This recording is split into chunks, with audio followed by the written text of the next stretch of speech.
ओम श्री गणेशाय नमः। ओम श्री परमात्मने नमः।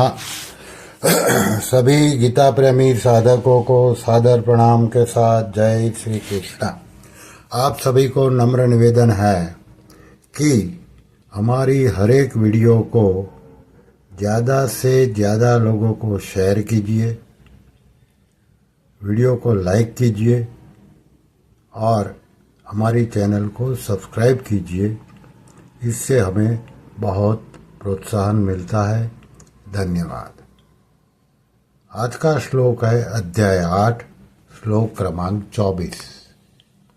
अब उन दोनों में से पहले शुक्ल मार्ग का अर्थात लौटकर न आने वालों का मार्ग का वर्णन करते हैं। श्लोक क्रमांक 24। भगवान उवाच अग्निर्ज्योतिरः शुक्लः षण्मासा उत्तरायणम् तत्र प्रयाता गच्छन्ति ब्रह्म ब्रह्मविदो जनाः। अर्थात भगवान कहते हैं प्रकाश स्वरूप अग्नि का अधिपति देवता, दिन का अधिपति देवता, शुक्ल पक्ष का अधिपति देवता और 6 महीनों वाले उत्तरायण का अधिपति देवता है। उस मार्ग से शरीर छोड़कर गए हुए ब्रह्मवेत्ता पुरुष पहले ब्रह्मलोक को प्राप्त होकर पीछे ब्रह्मा के साथ ब्रह्म को प्राप्त होते हैं। इस श्लोक को परम श्रद्धेय स्वामी श्री रामसुखदास जी महाराज ने अपने ग्रंथ साधक संजीवनी में इस प्रकार समझाया है। अग्निर्ज्योतिरः शुक्लः षण्मासा उत्तरायणम्। इस भूमंडल पर शुक्ल मार्ग में सबसे पहले अग्नि देवता का अधिकार रहता है। अग्नि रात्रि में प्रकाश करती है, दिन में नहीं, क्योंकि दिन के प्रकाश की अपेक्षा अग्नि का प्रकाश सीमित है। अतः अग्नि का प्रकाश थोड़ी दूर तक, थोड़े देश में तथा थोड़े समय तक रहता है और दिन का प्रकाश बहुत दूर तक तथा बहुत समय तक रहता है। शुक्ल पक्ष 15 दिनों का होता है, जो कि पितरों की एक रात है। इस शुक्ल पक्ष का प्रकाश आकाश में बहुत दूर तक और बहुत दिनों तक रहता है।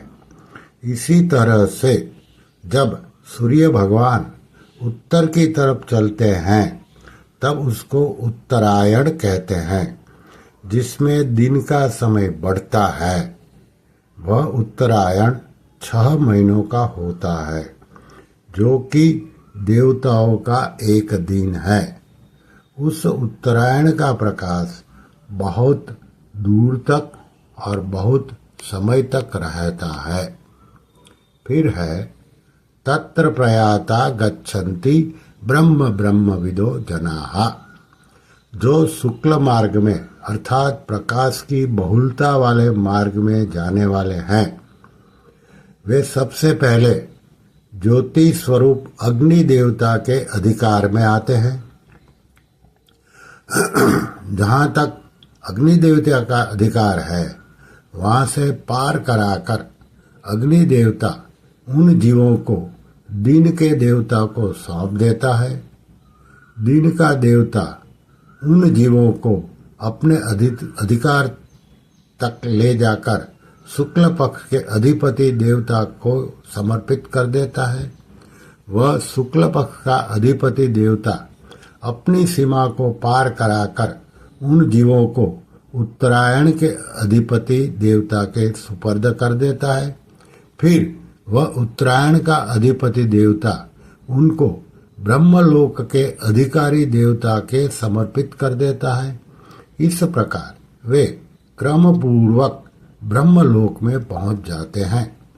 ब्रह्मा जी की आयु तक वे वहां रहकर महाप्रलय में ब्रह्मा जी के साथ ही मुक्त हो जाते हैं, सच्चिदानंद घन परमात्मा को प्राप्त हो जाते हैं।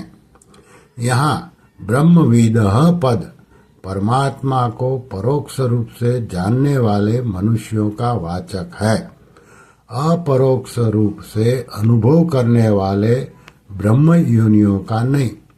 कारण कि अगर वे अपरोक्ष ब्रह्म ज्ञानी होते तो यहाँ ही मुक्त, सद्यो मुक्त या जीवन मुक्त हो जाते और उनको ब्रह्मलोक में जाना ही नहीं पड़ता।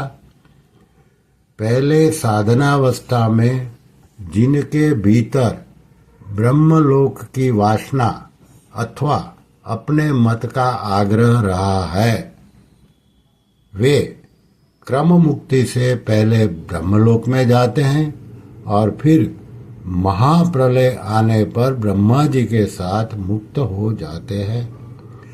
ब्रह्मा की आयु पूर्ण होने पर जब महाप्रलय काल उपस्थित होता है, तब वे संपूर्ण शुद्ध अंतःकरण वाले पुरुष ब्रह्मा के साथ ही परम प्रद में प्रविष्ट हो जाते हैं।